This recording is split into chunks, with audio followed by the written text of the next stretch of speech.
Well, I am just thrilled to be here tonight, and it's exciting to see faces that I recognize. I used to live in Oakland and work in the Bay, and it just fills my heart to come home in a way. And there's just really nowhere else I would want to be at this moment in time, this political moment in time, than here at Essie, a place that is deeply committed to the beauty, value, and power of those who have been pushed to the margins.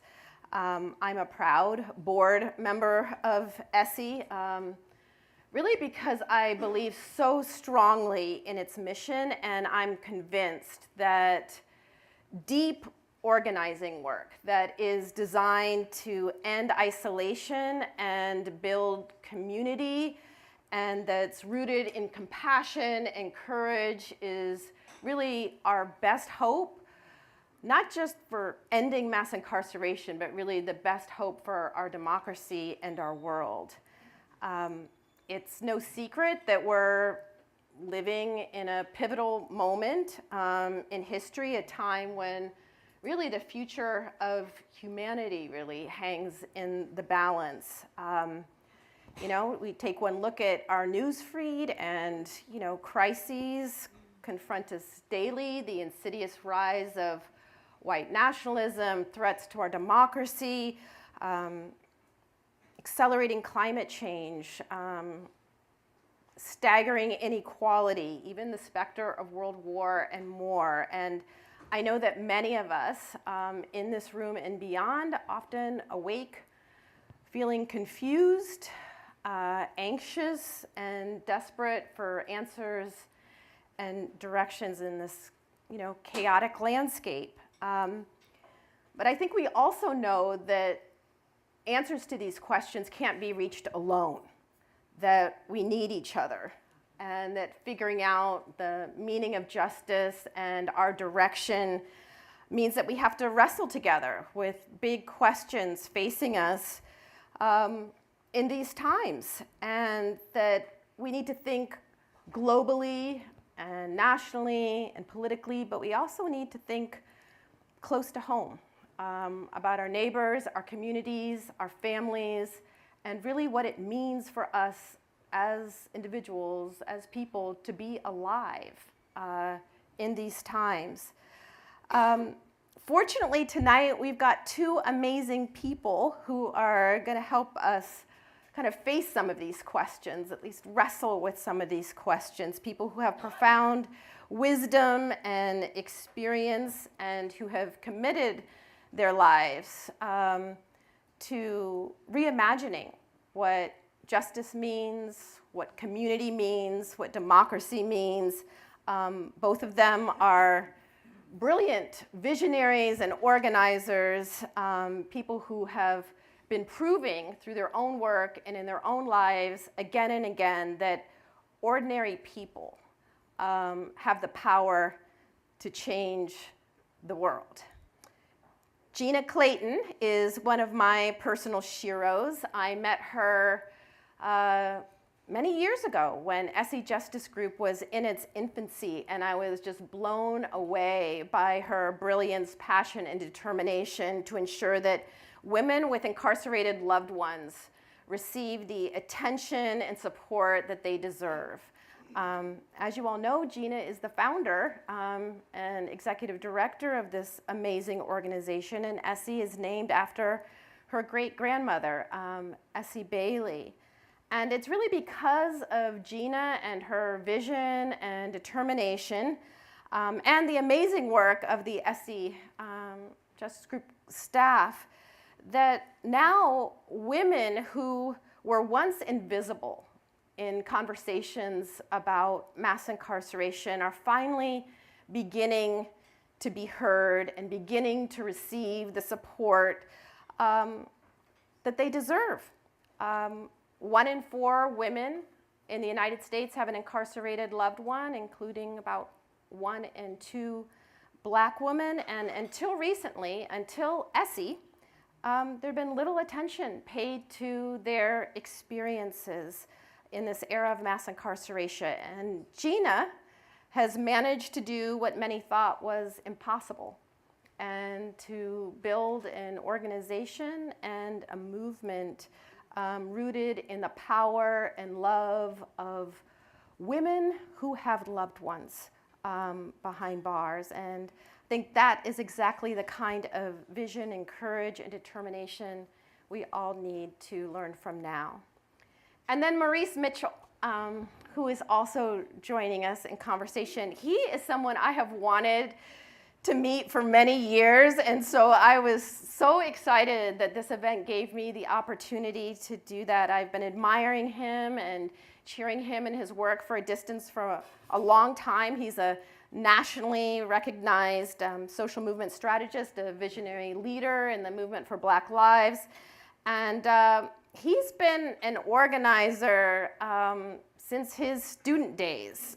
He was born and raised in New York and began organizing as a teenager and college student, and he basically just never stopped. He worked as an organizer for the Long Island Progressive Coalition, organizing director for Citizen Action of New York, director of the New York State Civic Engagement Table, and then after the Ferguson uprisings began, he relocated to Ferguson to support organizations there on the ground, ultimately co-founding Blackbird and serving as a key organizer and movement for Black lives.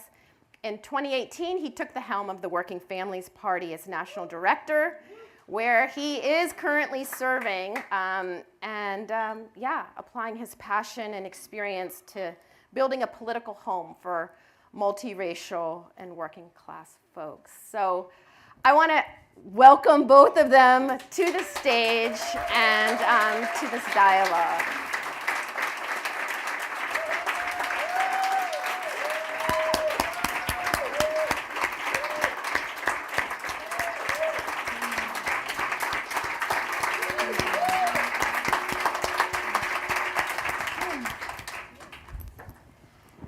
So I want to begin this conversation really by getting personal. You know, it's kind of often said, almost a cliche, that the personal is political. But in these times, I think it's important for us not just to skip over the ways in which these crises, especially the climate crisis and the threats to our democracy, are impacting us personally and our families, and how our own personal experiences inform our politics and really how we are meeting this moment in our lives. And so, Gina, I wonder if you would begin just by sharing a little bit about what's been going on for you. You have been directly impacted by the LA wildfires, you and your family, and I wonder if you can just begin there by sharing kind of what's on your heart and mind in this moment, given what you personally are going through, as our nation is certainly going through something too.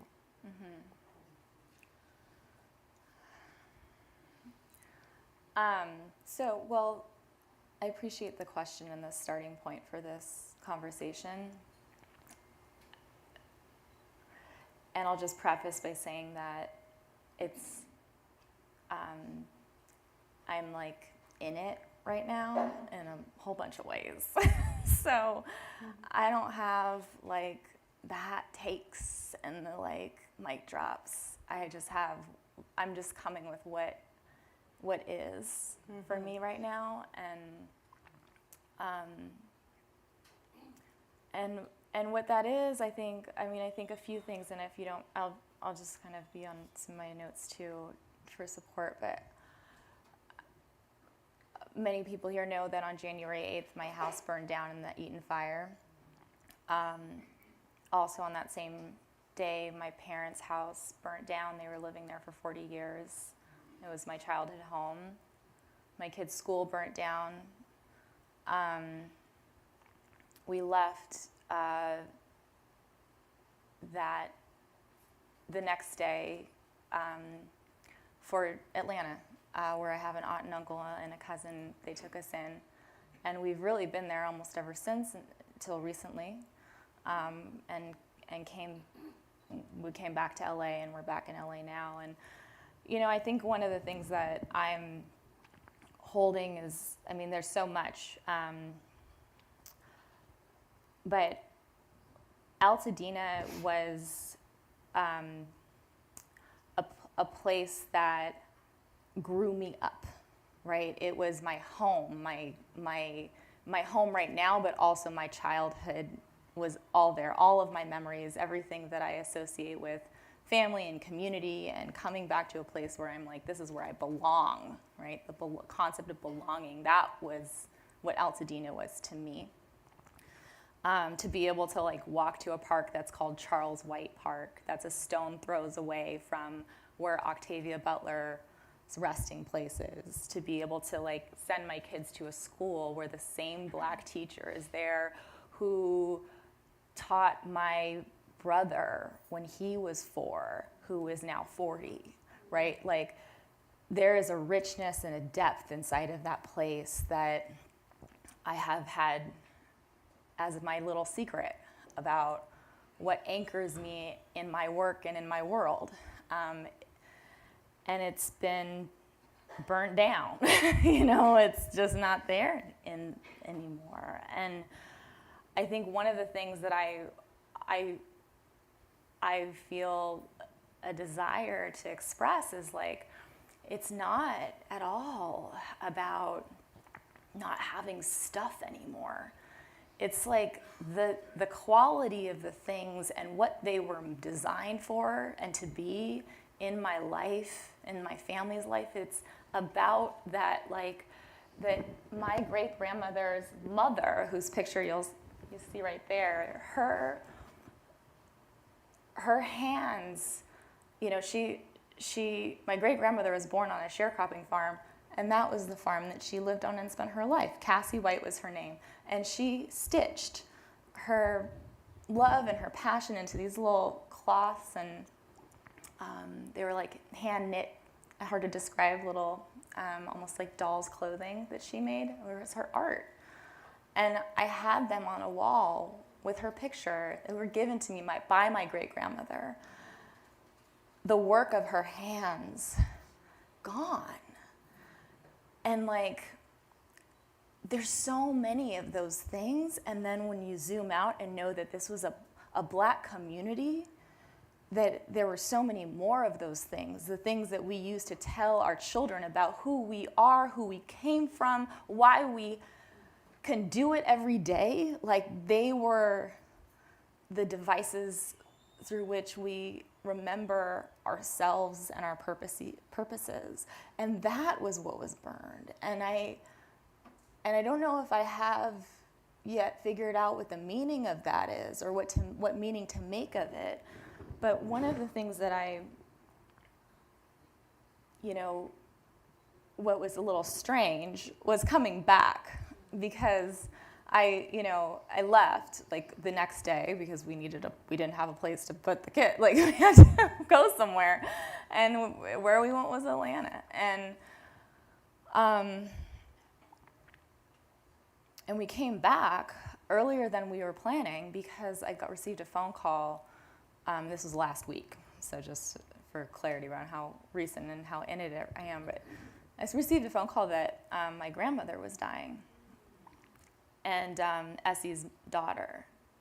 And so, you book a flight, you get the kids in the car, you pack up what you have, and you go. And we went, and on Thursday night, I took a flight. Friday morning, 9 a.m. at the St. John's Hospital in Santa Monica, and I'm doing that thing, that you do. Like, I see her sitting in the bed, and the curtain is drawn, it's dark, it's the morning. So I go and I open the curtain, and I see that her hair is like, pushed up against the back of the bed, and I, use my hands to, caress it down, and I take her face and her cheeks in my palms, and I give her a kiss, and I hold her, and I cut her French toast, and I ask myself, is this piece too big? Or is this too small? Is this how much she, like, I do all of those things, and I think to myself later, like, I know how to do this because of the way that I have been cared for, because of the examples and the reps that I have seen, matriarchs mostly, but all kinds of people in my life and in our base at Essie demonstrate. And I understand something about care, that it is an expertise. That a younger version of myself would have walked in that hospital and say, I can't touch her, she's in the hospital, a doctor probably should, I don't want to mess up the wires, or, I would have felt small in that place. But because I had been taught and brought up by women with incarcerated loved ones and formerly incarcerated women and the people in my family and caretakers who have been not consenting to this, but made to do this in our world and in our families, and do it, right, out of love and all those things. I don't want to make it seem like it's not like but that's why I know how to do that. It's an expertise, but it's also inherent in every one of us. It feels very clear to me that, like, what is one of the things that does not work about the way that society is constructed is that we have, put gender categories on that expertise.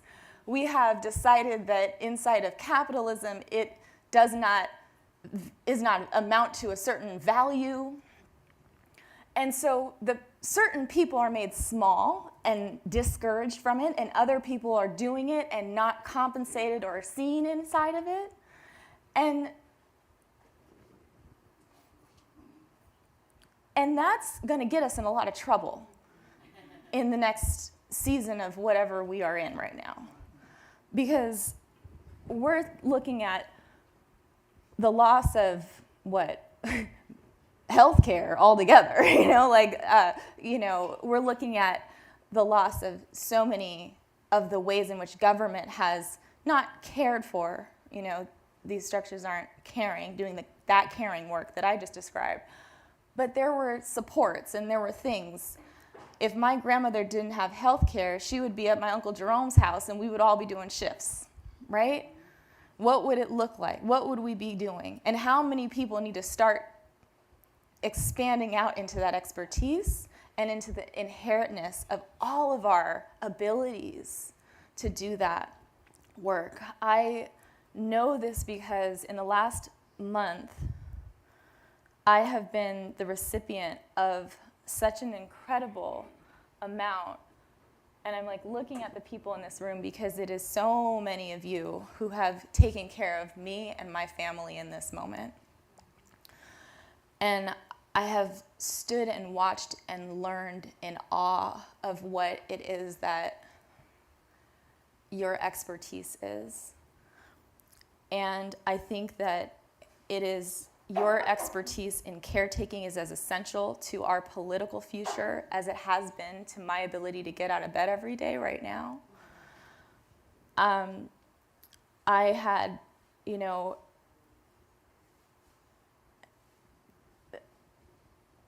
I'll just say this one last thing. When I was in Atlanta, there were so many examples of the care. I mean, so many. I'm afraid to point out one because then I'm like, oh, but I have to say everybody, but I'm not. We have at Essie a very, fancy in our terms of title board chair, right? I'm like, oh my gosh, this person is all of the things you would want on paper, right, as the board. But nowhere in her title does it say expert caretaker, right? But she is an expert, and I know that because Kirsten texts me and asks me not too many, but not too few, just the right amount of questions to make it clear that she wants to come to Atlanta on a plane and see me. And is it okay, but also it is okay, and right, all of the things that you do to maneuver and then land on my auntie's doorstep to give me a hug. This woman did that and flew out and spent an entire day with myself, my husband, and my 5 and 3-year-old, and went to a cheesy play that, like, it was cute, but it was also very, like, strange, and was, like, authentically laughing, and like my daughter was. And I was like, this is great, and it was at the park, so I could sit down, and was, like, taking care of not just our kids, but the other kids that were at the park. And what's real is that, like, that is an expertise. Like, there's an awkwardness sometimes, and like, oh gosh, what do I say? How do I text? How do I, can I just go and touch this person's hair and fix it for them? Can I? And we have to get past that. We have to get past that, like, I'm too awkward for this, or someone else has that gift. Oh, it's her ministry. That's just her ministry. No, that's her ministry because you ain't doing it, right? Like, and so I just feel, so grateful for the examples that I have been witness to of people who know how to be inside of their inherent purpose as caretakers, which is the thing that actually just links all of us. No matter where you're from, no matter who your people were, that is something we all were designed for. So that's what I've been thinking about. Thank you so much. Thank you so much for your honesty and your vulnerability and sharing. And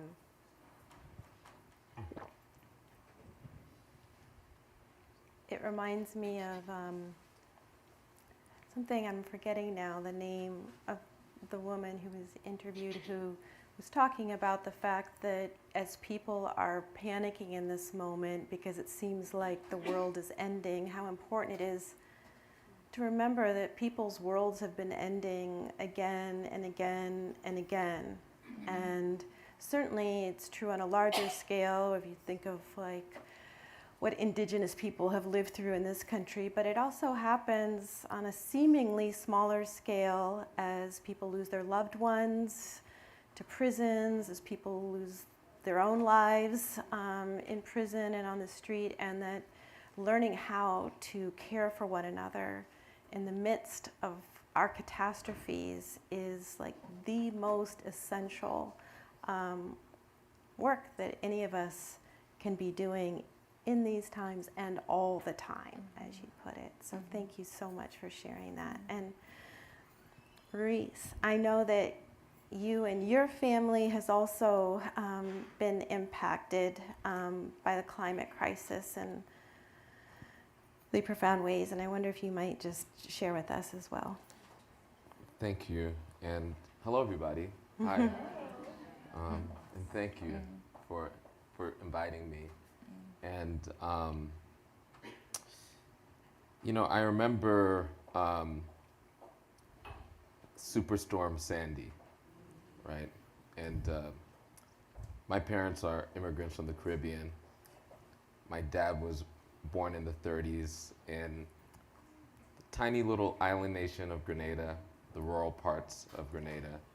And it's so interesting. I was telling somebody about this the other day, but the context in which he lived doesn't exist anymore, right? It's like the way that they lived when he was coming up, the community that is like kind of the ancestral land that a lot of generations of my people lived in. There was like a communal clay oven that everybody cooked around. So, if he had to get into town, they would put him on a donkey, and it'd take a few hours to get into town. He would share these memories very fondly. And he kind of bemoans the way that in some ways in modern life we're disconnected from some of the ways that he was able to feel connected to community in that way. And so my mom was born in Trinidad, in the rural parts of Trinidad. And they had improbable journeys that brought them together and also brought them to this country. And my grandmother's improbable journey is the reason why my family ended up on Long Island and on the South Shore of Long Island to be affected by Superstorm Sandy, right? And you know, it's interesting because when you were telling that story and you were talking about the stuff, right?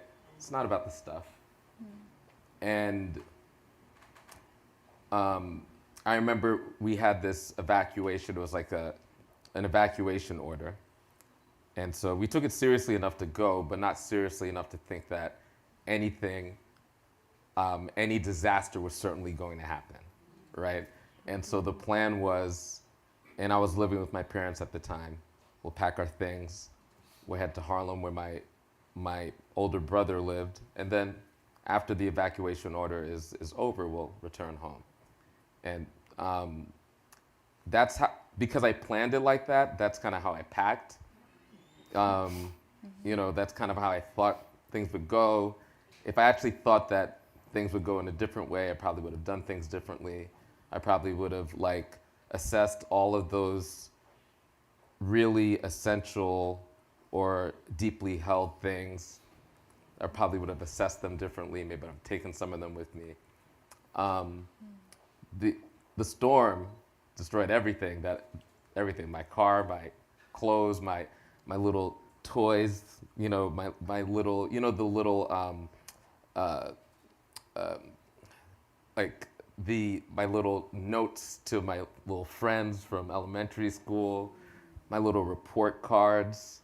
I had this essay that I wrote. So I've been obsessive with social movements since since I could remember, and I had this essay from 5th grade that I'm sure my teacher was like, "This child is insane," you know, because it was like. It was really intense. It was like an intense political like thing, you know, and all of that in an instant was gone.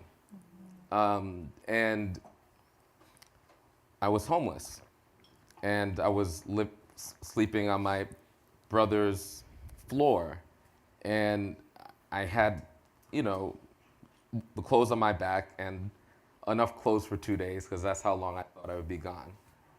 And I witnessed my parents age so rapidly because of the stress. And, you know, because of my parents' improbable journey, they are very resilient people. And there's a way that epigenetically, like, that resilience is like, man, it could come in handy, especially in moments like that. We romanticize the resilience in ways that aren't. It's like I don't want black children to be resilient. I want black children to be free. You know, I don't want our people to rely on our resilience. There's just a way that we are able to, in a matter-of-fact way, metabolize oppression, metabolize tragedy, metabolize disaster, and kind of like just kind of move on and do what you have to do, because we have to do what we have to do. And we don't always assess the cost and the downside of operating like that. And the thing that I learned a lot from that. Like also, I'm a full-on workaholic, and so I didn't stop working, right? My work was uninterrupted. I was just like, all right, well, let me find some free Wi-Fi and continue to work. And it was during an election season, and there's many things I learned in that moment. One of the things is that I was forced into community in very deep ways, because I needed underwear. I needed food. You know, I needed a place to stay. And so I was forced into surrender in ways that has continued to be really profound for me. Because these are ideas and concepts that abstractly, I think I would, in an abstract way, like say, yeah, of course, community is powerful and important and vital and essential. I wouldn't disagree. I would probably agree. Maybe in a room somewhere with, I would to that, But I felt it. I embodied it. I surrendered to that. Yeah. And I realized at the end of the day, because people were lost during Sandy, people lost their lives, they lost their stuff. I realized and have continued to realize like the central value and power of community. Because when you're in a crisis, community is ultimately the bomb, it's ultimately the currency, it's ultimately the bridge. And I don't think it is like simply a random artifact that neoliberalism relies on us to deny the fact that we are ultimately communal. Like, I actually think that that is like essential so that we're uniquely prisoners of crisis when they happen, so that crisis capitalism could do its thing. And I witnessed that. I witnessed like the very best of us and the very worst of us in those moments. I witnessed how like no laws really matter, because there are all these laws. I remember we were working on like improving the election laws in New York, which were horrendous at the time.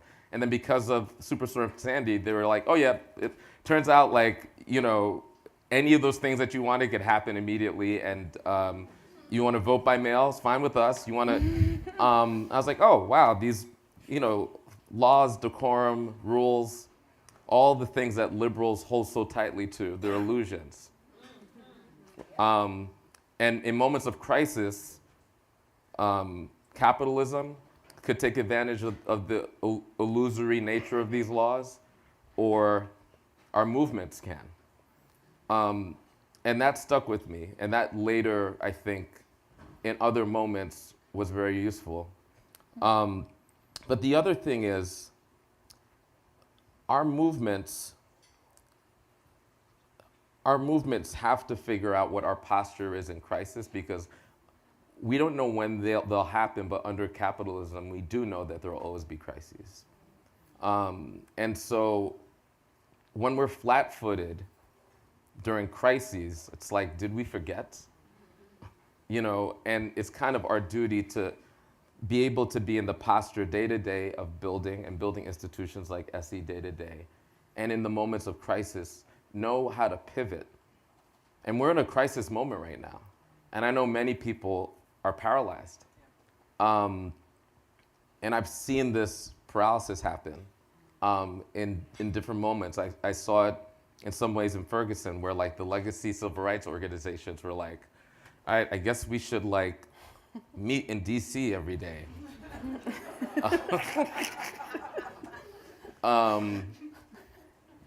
And, where right now our very, albeit like bourgeois democracy is collapsing before our eyes.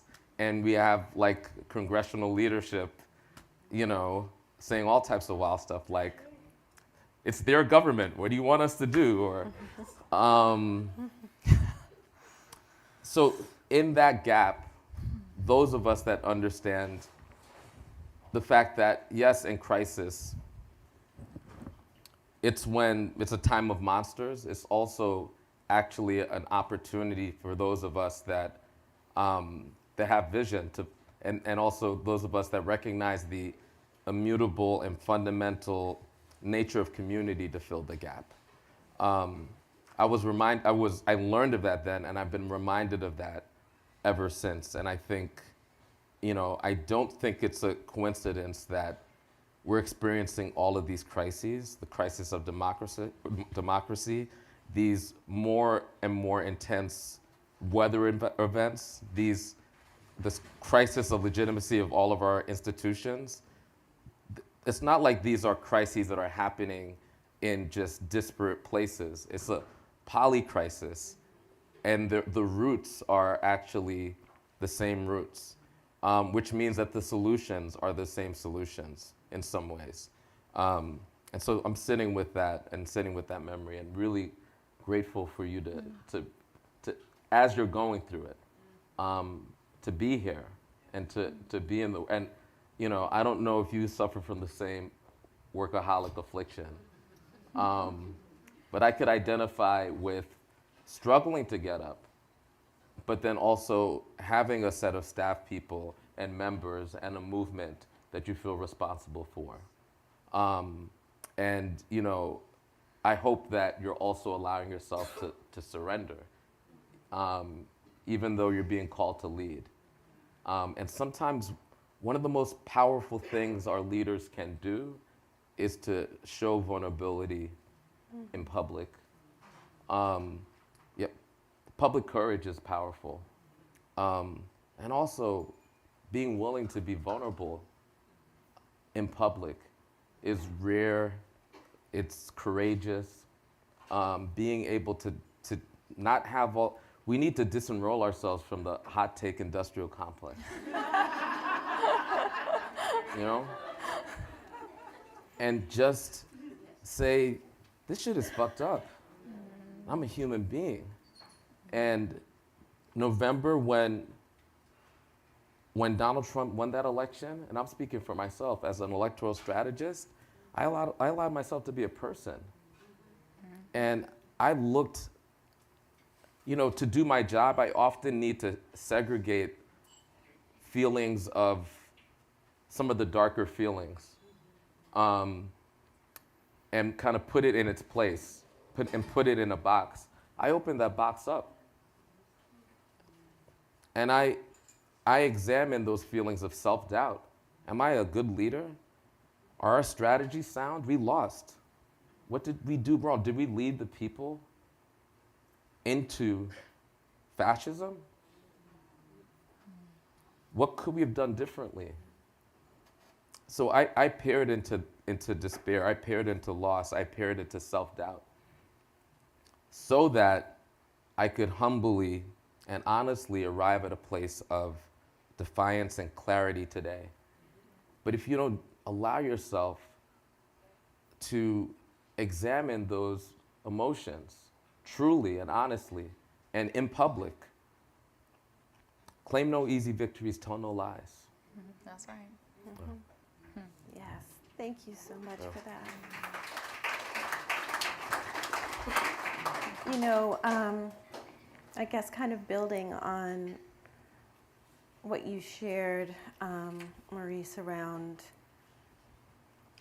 how these crises can be exploited. You know, Naomi Klein has written about disaster capitalism and how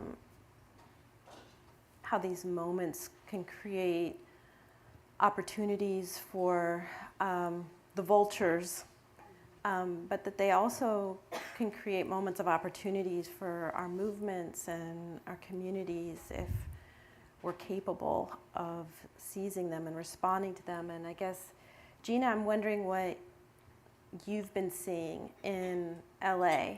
I know that you've seen some of the kind of vulture capitalism, as well as the, you know, folks who are seizing this moment politically in ways that are really exploiting communities rather than serving them. And I wonder if you could kind of speak to how your own experience is informing your organizing, your thinking about organizing, but also what opportunities you might see for communities and movements in LA and beyond who are kind of reeling in the aftermath of disaster.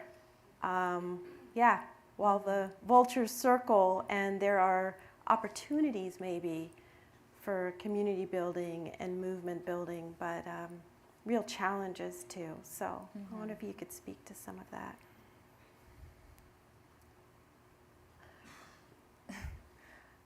So as I mentioned, I wasn't, one of the hardest things about this whole process was having to be physically away.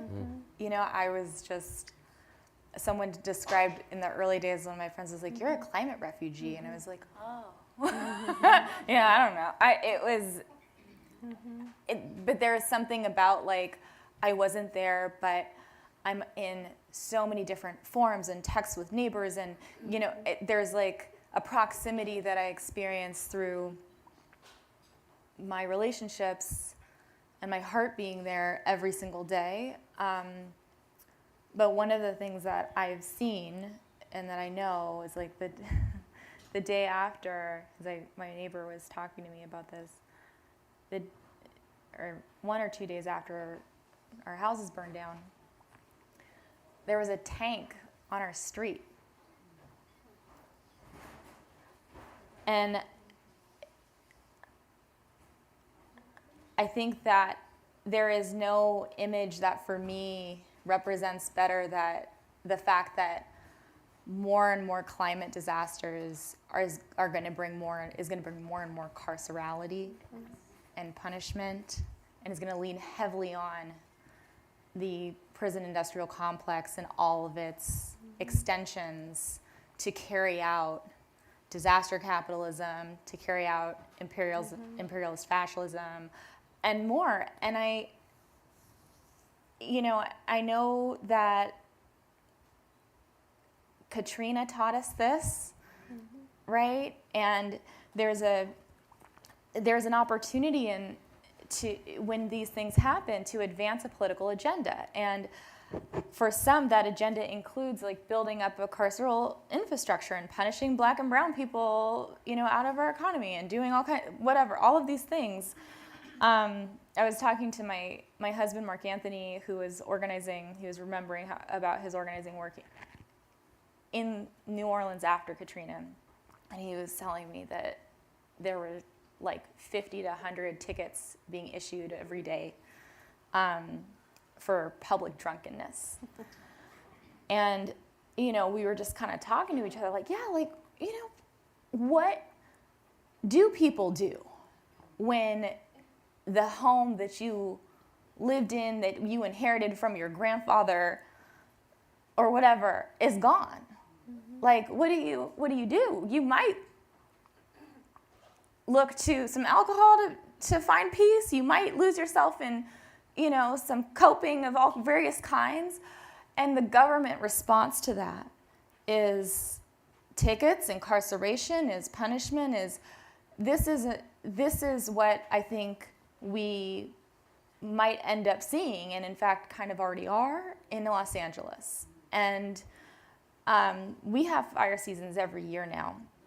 And right before all of this happened last year, Essie's sisters took to the Altadena, Pasadena streets and knocked on thousands of doors and had conversations about incarceration and a whole bunch of political issues that were on our ballot. And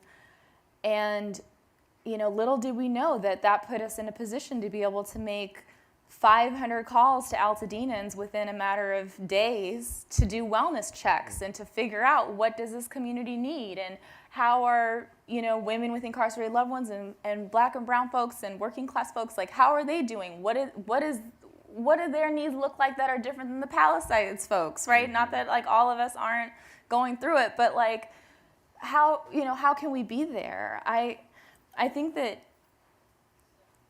we have an opportunity, to your question about opportunities, to actually stop more jails, more,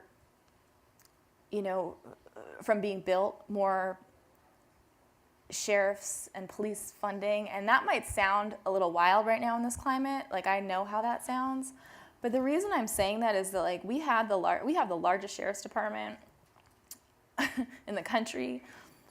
And I have never felt more unsafe than the night that my house burnt down in my community. But every single day, I have seen sheriffs ride up and down my street, and they love to sit, 3 doors down, where Black folks live and are doing things, whatever. Every day I see them. But on that night, no one, not one patrol car, vehicle. I did not hear a siren. I did not see a cop anywhere. No one knocked on my door and said, did you know that there is a fire right on that hillside? Do you need help taking your stuff to your car? Are your children okay? Is there a person who is disabled that lives here? Is there a vulnerable somebody who could use some help? Nobody, right? And so there's an opportunity to expose the absurdity of what we right now have as our safety infrastructure in this. That there were, FBI agents, tanks, National Guard, all kinds of people swarming the day after. None of them could tell you how to go get some underwear, or a place to live, or, where to connect to make sure that, you can make a phone call or find fresh water. Like, no one had that skill. And so I do think that there's an opportunity here, and our movements and our organizations that have been working on criminal justice and the criminal justice system know how these systems operate and know where the weak points are. And I think there's definitely things that we're not, that we need to do differently and all of that. But I think that there are some intersections here that we can move into between, what's happening on the climate space and arena of our work and world and what we've been doing inside of our criminal justice work. Maurice, do you want to add to that at all? Well, when I think about what you laid out, and you talked about the criminal legal system and prisons, jails, the military, you talked about Black and brown folks in this country. I think also about the climate crisis and the migrant crisis, and they're related because so many people in the global South are finding it harder and harder to live in their communities, to live dignified lives and to make a life in their communities. And so they have to migrate to other communities, sometimes migrate to other countries. And so many people are migrating to the United States or are migrating to countries in Europe. And as a result of that, right-wing nationalist movements are responding to these folks who are coming from the global South into these white majority countries. And, I always laugh because I remember back in the day, these, like these Northern European social democracies, they used to be so smug.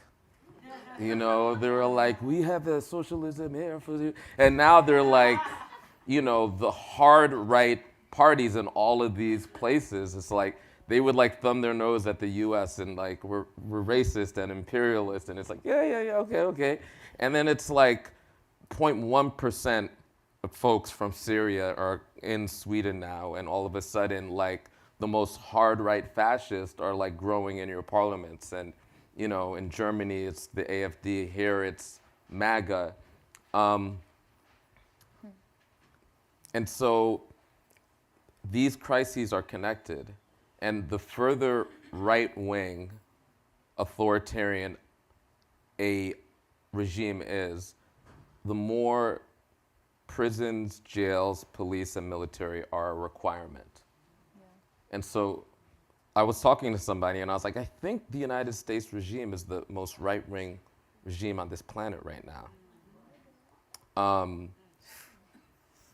And, we were debating. I was like, well, Viktor Orban in Hungary, and like, I don't know, Israel, and, I was like, well, I don't know, maybe it's a close top three or whatever, but like, you could quibble with. And what is required for their project is a rapid investment in prisons, jails, military, and all those systems of control, because they plan on ensuring that Medicaid, Medicare, SNAP, basic needs, basic resource in education, Head Start, it's completely defunded. That our social base, whatever we had of it, whatever was left of it after 40 plus years of neoliberalism is completely defunded. What fills that gap but these systems of control? Mm-hmm. And so if you're fixated on defeating MAGA over here and not committed to ending the carceral state over here, then your analysis is disconnected. Yes. Right? If you're truly committed to democracy, then you have to be truly holistically committed to democracy, which means an analysis that recognizes that we have to have a response to an investment in these systems of control that has a different relationship to and a definition of public safety that's rooted in investment in our people. And so what I notice is that a lot of people talk about democracy. Pick it up. Pick this thing up? Yes, please. Okay. How's that going? Excellent. A lot of people talk about democracy like it's this abstract, ethereal thing. It's this thing that we learned about and we cherish and we learned about in our textbooks. And that's the thing that we're protecting instead of our people. And one of the problems, the asymmetry that we have is like we have like the right wing and they're destroying institutions. And this is true not just in this country, but in a lot of countries, the people who are leading the pro-democracy movement are center-right or center-left parties that see their job as protecting institutions, right? And so, but this is a time where people have given up on institutions. And so who is the force that is protecting our people? Mm-hmm.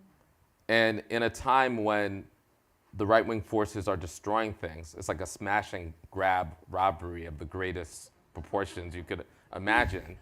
And the wreckage is falling on our folks. There is an opportunity because in that wreckage, we could be the force that's building something new. And so that's actually really exciting. But that means we have to be independent of the people that have led us here. The people that have led us here are not simply the right wing, right? The right wing is taking advantage of the consensus, the neoliberal consensus. And that was brought to you by Ronald Reagan and Bill Clinton. Mm-hmm. And so if we in this next era look to the people who brought us here to get us out of here, we're gonna go full, like we have the embers of the possibilities of releasing ourselves from this. We'll go fully into this. We'll go 40 years into the desert.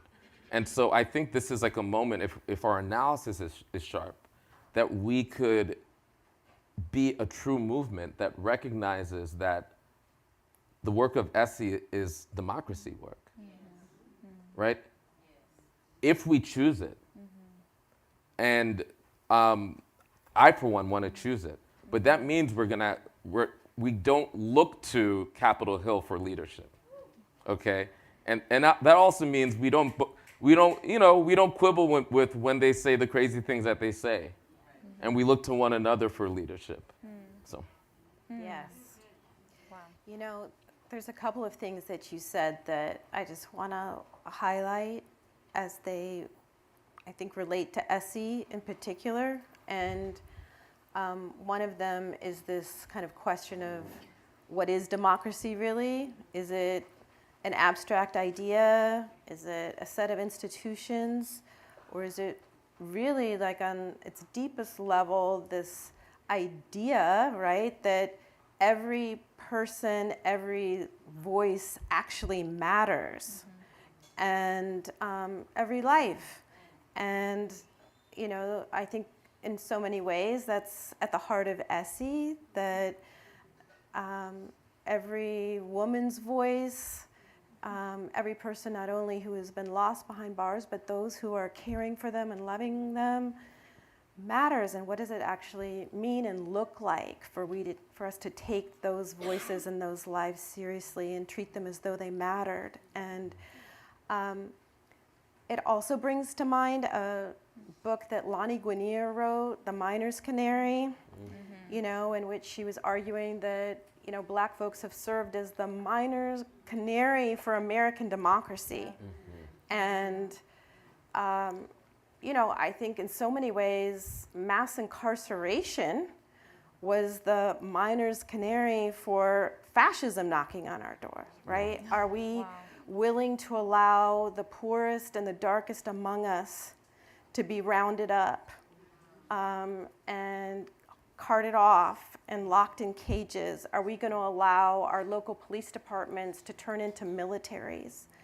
Because if we hadn't allowed that as a nation, we wouldn't have militarized police forces. We wouldn't have tanks in downtown Los Angeles in the midst of a climate crisis. But it's because people allowed generations of poor people of color to be rounded up and locked up that we have created conditions in which democracy is at risk for everyone. And so, one of the ironies of this moment, I think, is that we hear in the media a lot and in political discussions about how really it's the right wing right now that is succeeding in creating communities of belonging. And that people who are feeling isolated and alienated are more likely to find a sense of belonging and a political home on the right than they are, among those who imagine themselves as to be fighting for democracy. And I don't know if you might want to speak to that, Gina, in terms of both what you've seen and experienced and heard about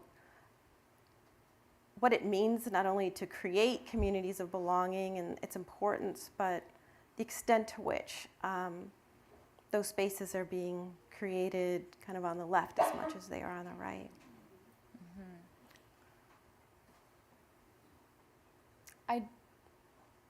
I rethought about this today, the question of is the right doing a better job at creating communities of belonging? And I think, and I can be organized out of this, but I think that they are, and they have done. And that's not to disparage any. The reason I struggle with that is because I know brilliant organizers who've been doing this and who do this and who I've learned from and who have been building communities of belonging. It's just that we need more base builders. We need more, right? And I think about really early in Essie's development, we noticed that one of the impacts of the carceral infrastructure and what mass incarceration does on a family level and a personal level is to isolate people from one another, emotionally, geographically, et cetera. And climate disasters do the same, right? They remove people from one another, from their homes, from their places. Crisis does this, and though the mandate therefore became, we need to create a space of belonging, particularly because the type of isolation was wrapped up in lots of moralistic judgments and shame and stigma that prevented the coming together inside of crisis, because you see that too, right? Everyone's hurting and you're stand together and be together and all these things, but when there's also judgment and shame and yes, this is all happening to you, but really no, it's just you and it's your fault that you're such and such who you love is incarcerated, and deal with it because your hurt isn't really hurt, or whatever. That's a different level of isolation. So we've been kind of looking at this and studying this and figuring this out for a number of years. And we have Essie Essentials in our organizing. We have 5 Essie Essentials, and every single member that goes through our Healing to Advocacy 9-week program memorizes these, you know, and one of them is I belong here, so does she/they. And it's something that we all embody and bring into the core. Before you can even go and do campaign work, our members are reciting this and sharing this and studying that concept. And we think it's important because at the end of the day, belonging is way stickier, way more magnetic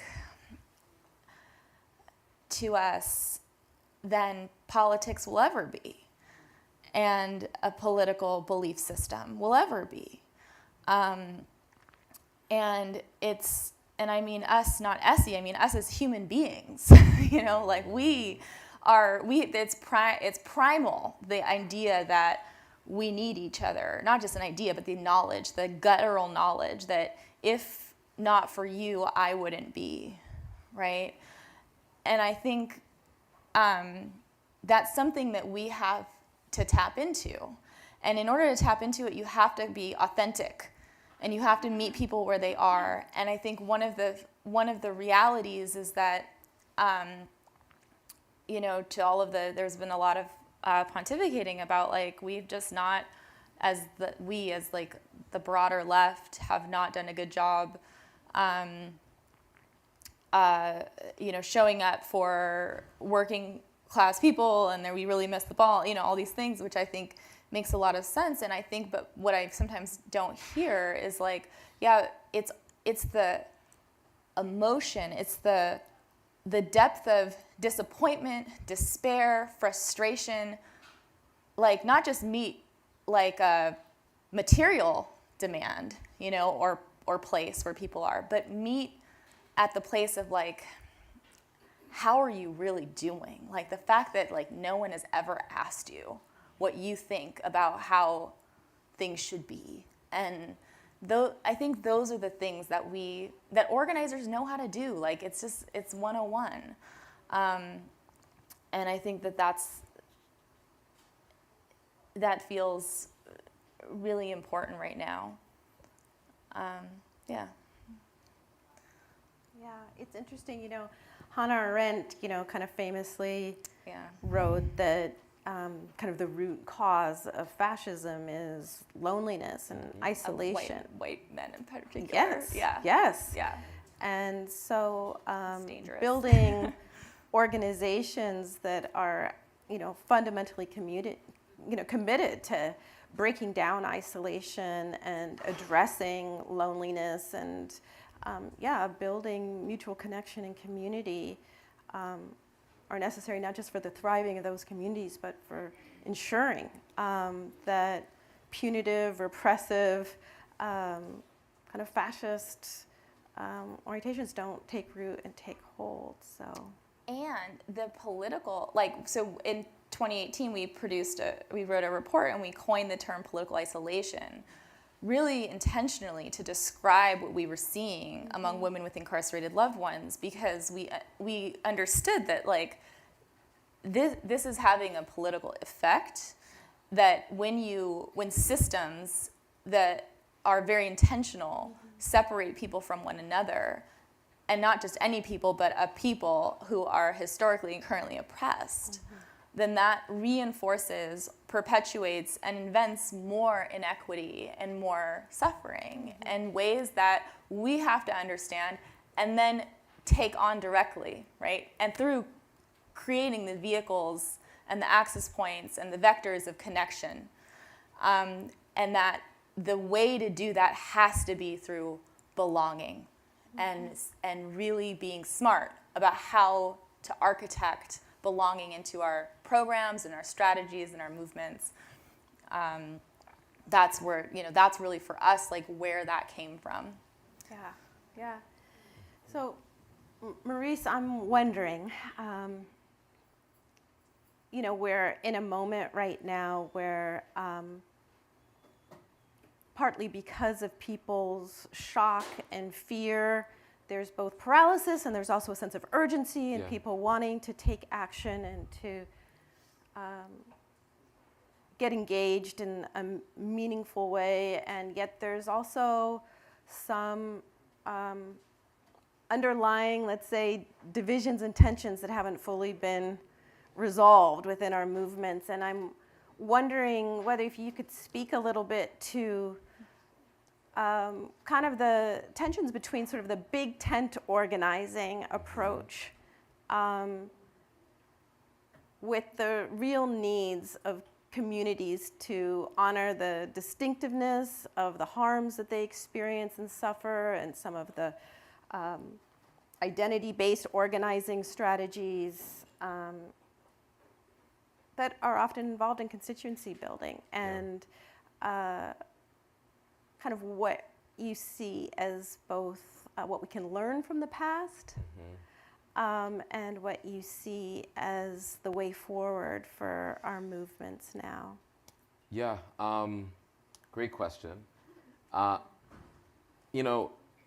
believe that it's our historical duty to be forming a popular front against fascism, which means that requires everybody. And I actually think that the past month is the perfect argument for a popular front, because it's like I was saying the other day, there's enough billionaires on this planet to fill a medium to large size high school. So that leaves everybody else. And so if you're not them, then you with us. So what we gonna do? And to me, that is the premise of the popular front. What we gonna do? What we all gonna do, right? And in that popular front, there's a lot of diversity, which is why united fronts require strong factions. It's a both and. So, I think sometimes we think it's either or, but your factional work, if that work isn't strong, what happens is you bring something weak to the coalition table, right? This is often times why Black people get lost in the sauce when we go to coalition tables that are multiracial, because we hadn't done the proper base building and organizing of a Black agenda that we could bring to the multiracial agenda setting table. So maybe we bring our votes hastily to the table, and people who are hungry for votes are glad to take our votes. And then at the other end of the transaction, they're not so interested in the agenda, right? Which is why the faction building is so critical on our terms and in our time, so that, not so we could simply build a faction, so that we could, in a dignified and clear-eyed and strategic way, be in right relationship with others in a united front against fascism. It's the both and. There's this really tired discourse about quote-unquote identity politics, right? And it's so boring, I almost don't want to talk about it, But the actual value of identity politics is, like, we all carry all these identities, right?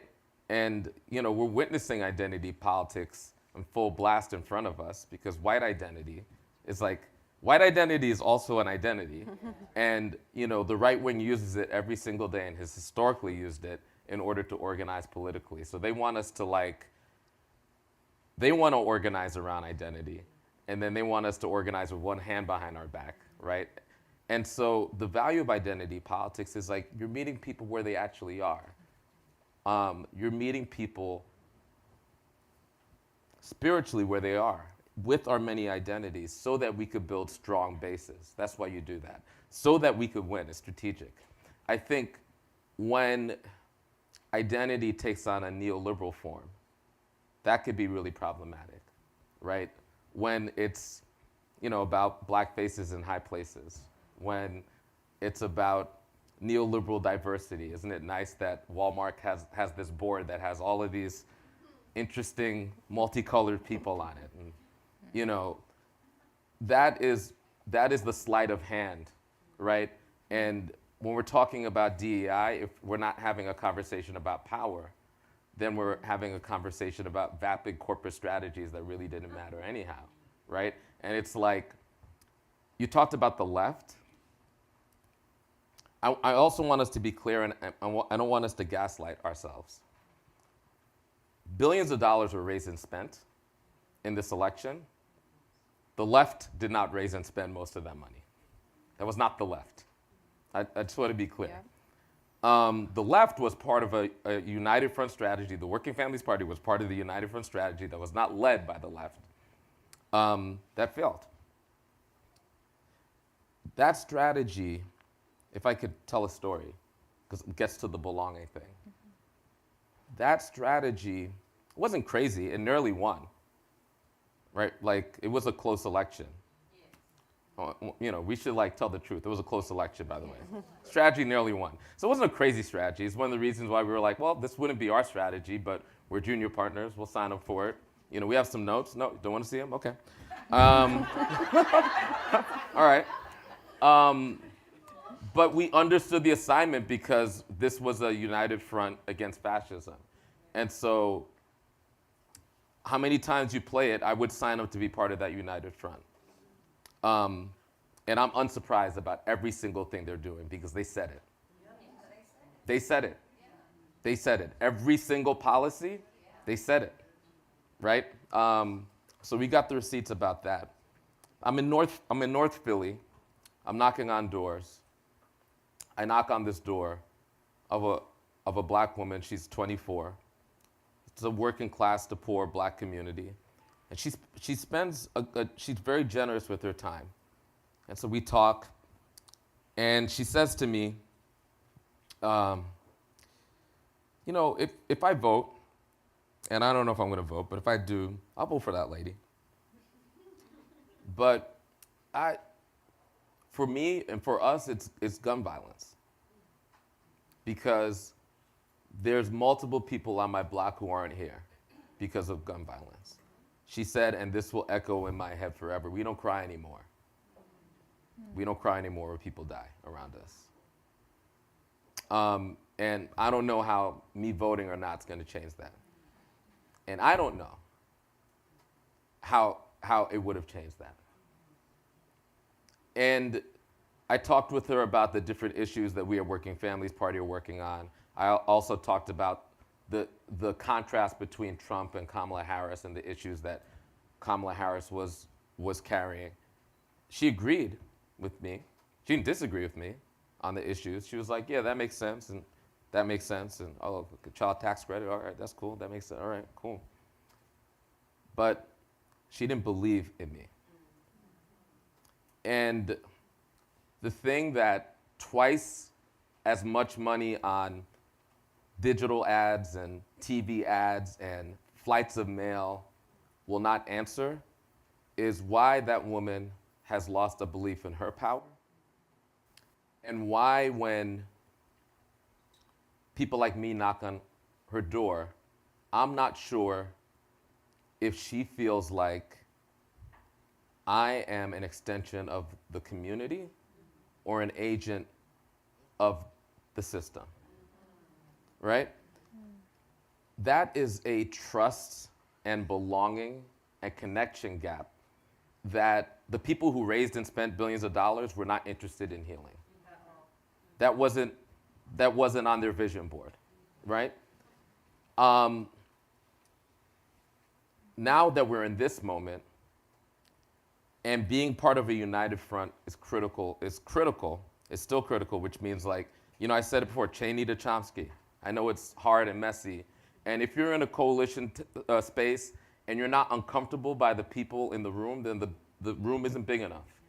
You need to feel uncomfortable. Like, I can't believe this person is in this room with me.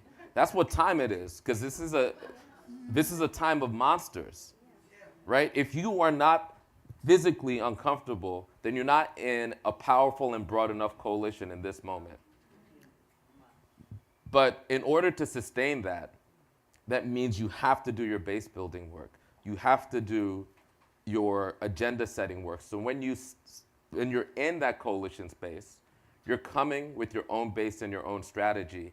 And what I think is so necessary for this moment is we can't let ourselves ever be subsumed by the failed strategies of others, by the people who just recently failed and are trying to gaslight us. So they're like, oh man, if only trans people didn't exist, right?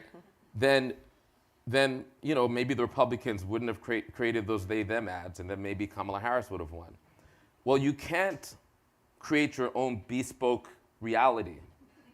It turns out that trans people do exist, that immigrants do exist, that black people do exist. And it also turns out that the right wing will always scapegoat. The right wing will always play the reliable games, stoking white resentment. And if you haven't developed a strategy against it, it's actually your responsibility. And you don't place the bag on the communities that have historically been the scapegoats, right?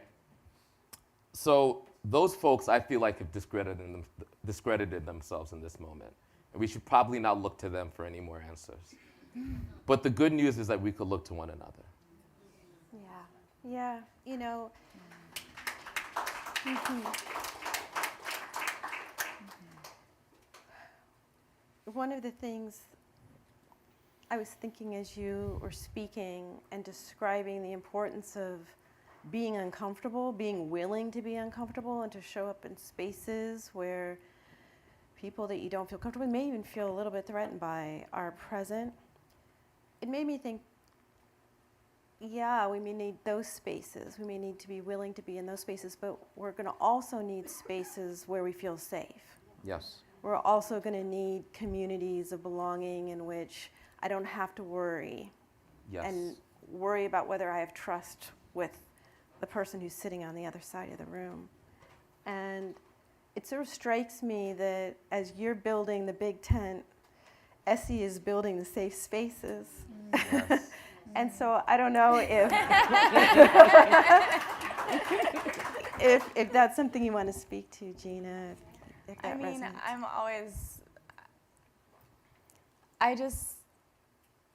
The two of you have made such a big imprint on my understanding of how to do this work in different ways, but I just always learn so much. And I think what you're saying about the necessity of both is 100% true. I think about that. It was interesting because I don't know if this is something you experienced in Ferguson or the other places that you've been on the ground, but in that first moment right after the fires took place, it was like, the thing not to say, actually, was,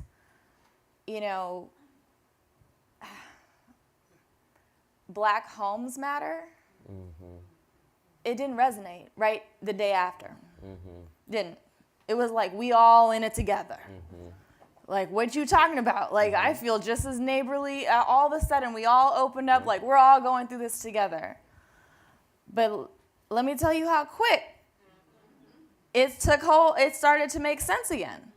And it's because inside of big tents, we see the inequities and the things that we are accustomed to take place in exactly the same ways. It's very predictable. That's right. And those harms and those hurts and those, re-articulations of just like what we came from end up in our strategies and even on our agendas. That's right. And you're like, well, dang, why is it only white people who talking here? And why has a woman never ever said anything? And why, right? Like all of a sudden you see that in those spaces and you feel it and so what you're onto in terms of just like, that's why we need to collect. Like it's, sometimes people say safe spaces and it's almost, it's like, oh, because we don't have thick skin or something, we need to like, and like, we need the spaces to be able to listen, strategize, build, because those spaces don't let us do those things. That's right. And so I do think it's very important, and that is what power building is, and that is how, you know, you create those belonging. I also think that, like, organizers set some really important parameters around who gets to belong and who doesn't. I mean, and I say that and it sounds kind of mean, you know, like you out, you in. But our organizing strategy is like drawing the line, what you did earlier. I was like, come on, you organize, like, you with this or you with them? You with the billionaires in the high school or you with the, right? Like, that was you drawing a line and saying, this, right? That's very strategic, and organizers do that all the time. We cut turf, right, around experience and identity, and we do that with a lot of strategy.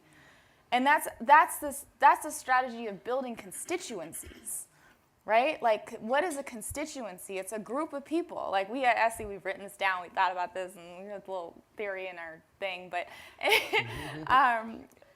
it's about creating a group that has tangible identity inside of a public and political sphere that is able to manifest an agenda. Mm-hmm. How do you do that? What's real is it's already been done. And it's not just like come out of nowhere, but like, you know, labor created a constituency, right, out of workers. Like, that was an intentional movement, right? Yes. And how do you know that it's a constituency? It's because you can recognize that group of people and you say, those people will probably believe in these things and they all kind of seem like they're together. And I have a name for them, right? Mm-hmm. That's a constituency. And that constituency can be leveraged in the direction of all kinds of things, not just one issue in one moment, but over and over and over and over and over again, which is why we need to be building constituencies. Yeah. And that's what Essie is working on doing. That's what your work does. And what I think will pay huge dividends over a longer arc of time than like flash in the pan campaign moments.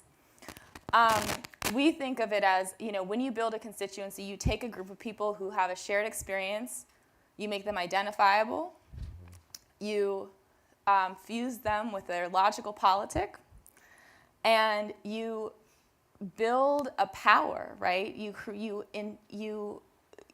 do those things in the direction of, and you make them cohesive, very important. That's where the belonging is, right? It's actually what comes first. Cohesion, identifiability, and politic. Those are the three things.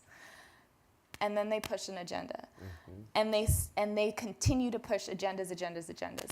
And so I think about like the important work of Working Families Party, of building a constituency and depositing a constituency into our futures that can be leveraged into the direction of liberatory change, of that vision that you were talking about, of the alternative to the fascist, very clear plan that is taking hold.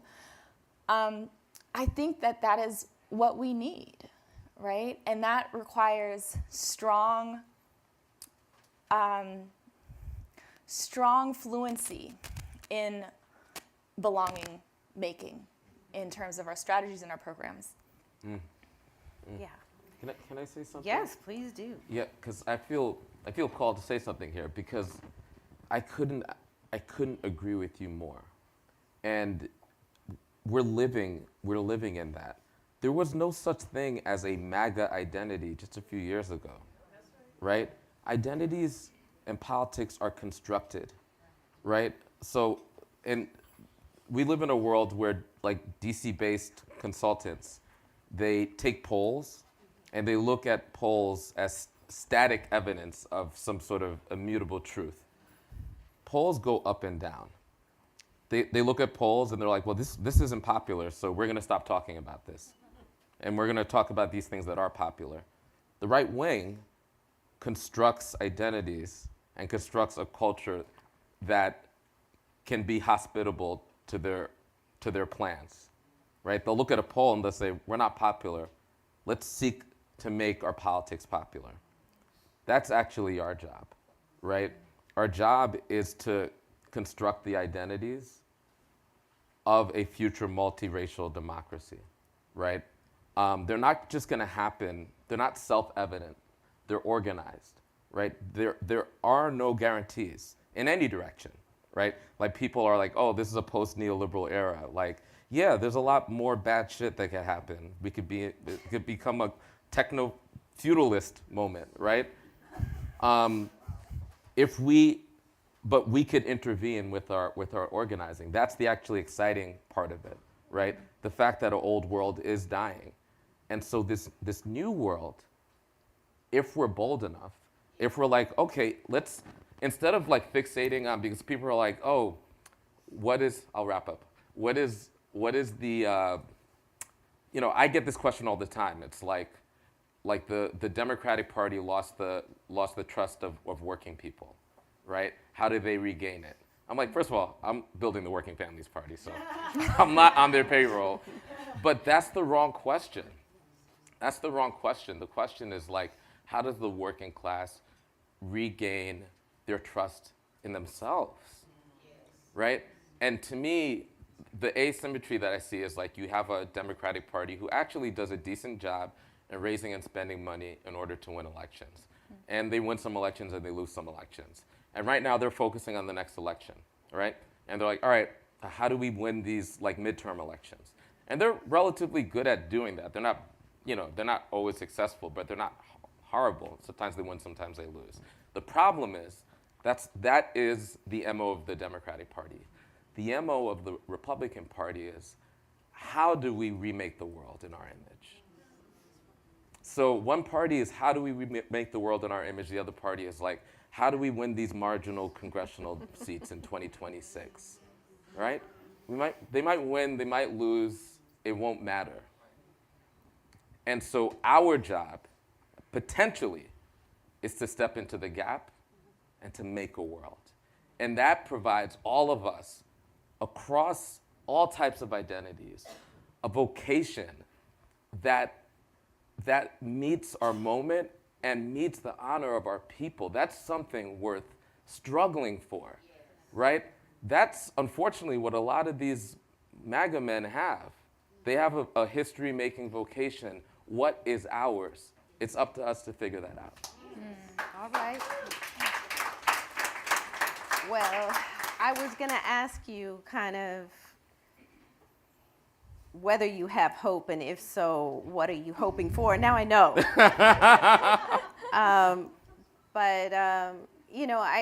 We're coming to the end, and I saw the signs waving back there saying, we need to wrap this up.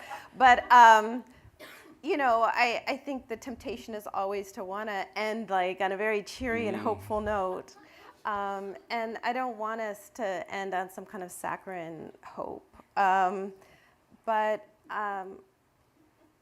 I do want to hear from you, kind of, if you have hope, what does hope mean to you? And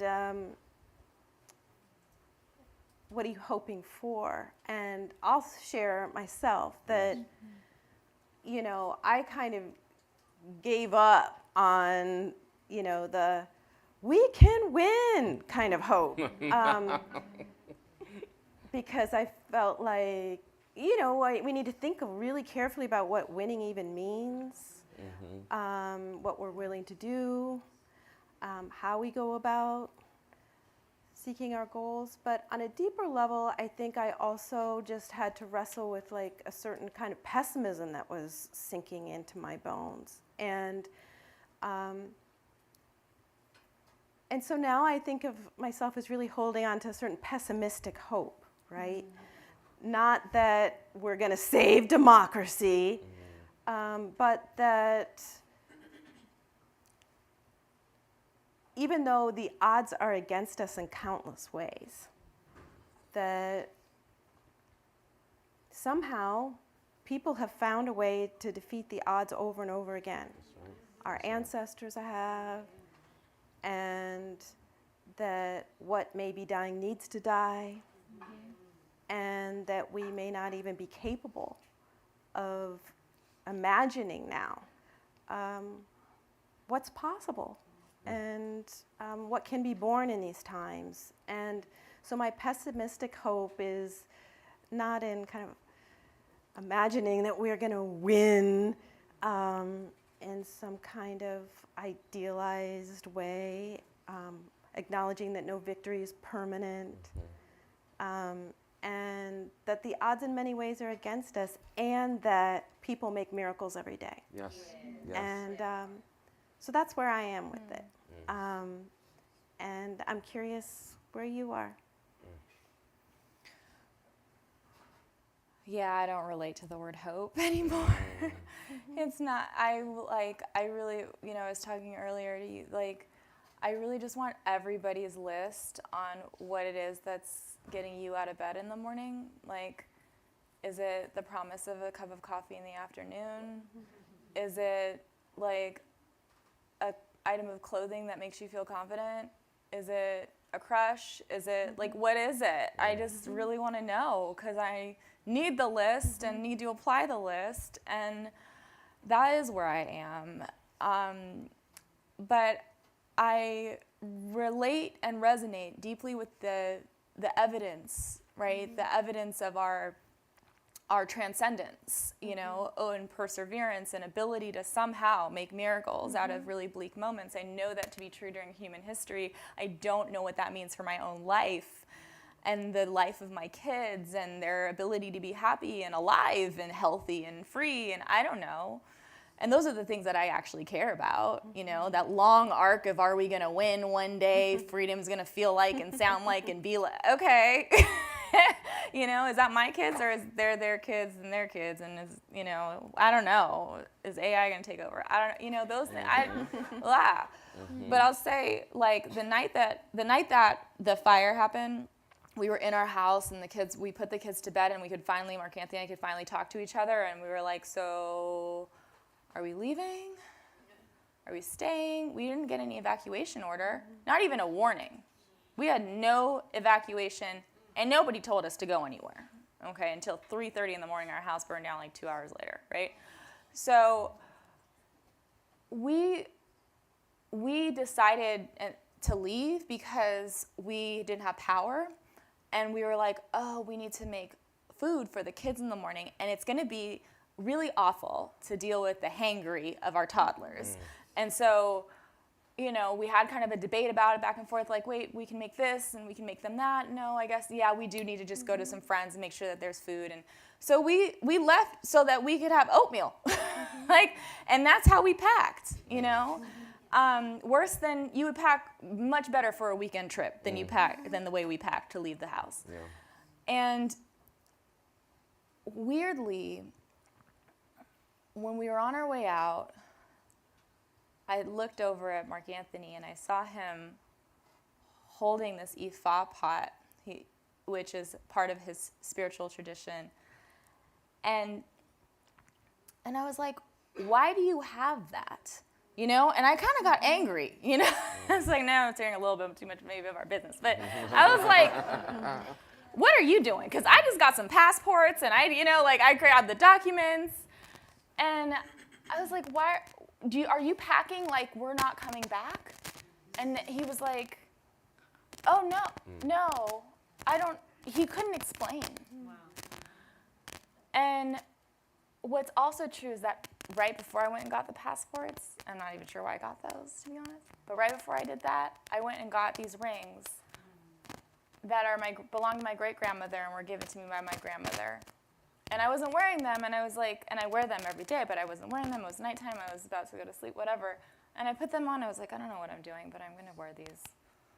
And on the drive out of our community and our really last moments at that home, and while it was still intact, Mark Anthony explained to me that ifa pot, for what it means and what it represents, is his destiny.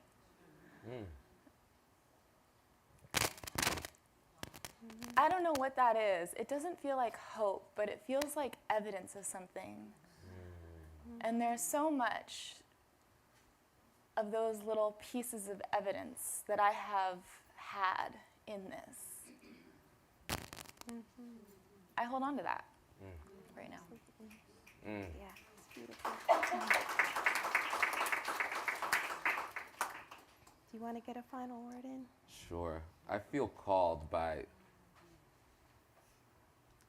I don't know what I was going to say in response to that, but I know what I'm going to say now. Evidence. So the reason why I love black people, and if you know me, you know there's one thing that I love is black people. But the reason why I love black people, and like I'm not like an essentialist. It's not like I think black people are like essentially amazing, but I think as a matter of fact we are amazing. And I'll explain why. Because we're evidence. Every single black person from the southern tip of South America all the way up to the northern tip of Canada is evidence. That's why our presence, our mere presence, and the fact of our history is such a fundamental threat to the project of fascism. Every single person. You know, when I got here, I got out of the cab and I went to the hotel, and you know, I went to this hotel, and before I could get in, this woman, she was on some shit, but she ran up and I was like, excuse me, I need to get into my, and, but I stopped and I remembered she's evidence. She's evidence because there's a story that I share with her. I share it with you, and I share it with you, and I share it with you, that starts with some person that I don't know in West Africa who was captured, and everybody around them didn't make it. But that person made it. Yeah. Which is like the odds of that.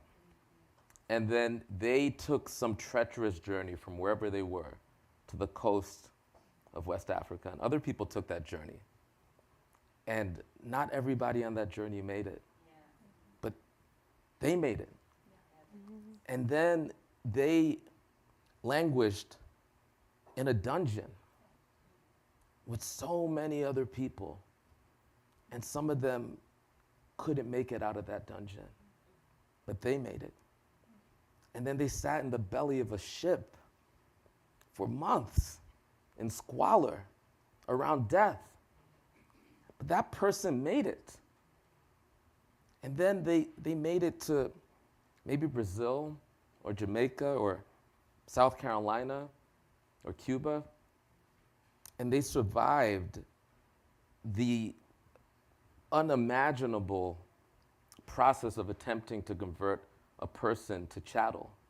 And a lot of people resisted it, couldn't make it, but they made it. And then in the midst of slavery, they found another person and birthed a person. And that is your ancestor.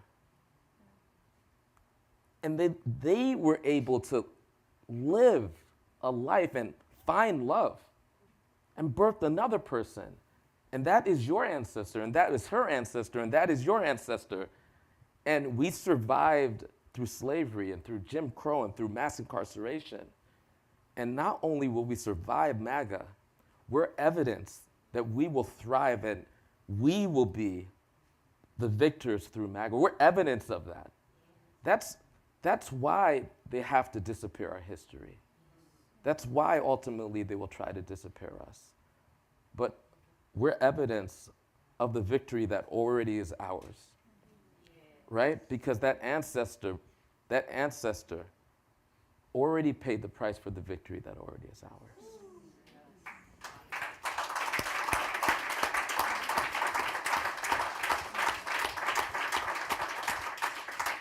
And I will not say another word. We will end right there. Thank you so much to both of you. This has been outstanding.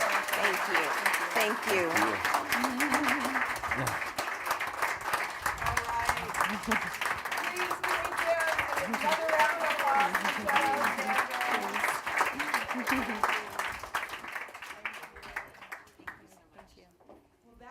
wraps up our evening together. I hope everybody walks away inspired with ideas and is looking forward to finding even more ways of belonging wherever you are. And we certainly hope belonging with Essie.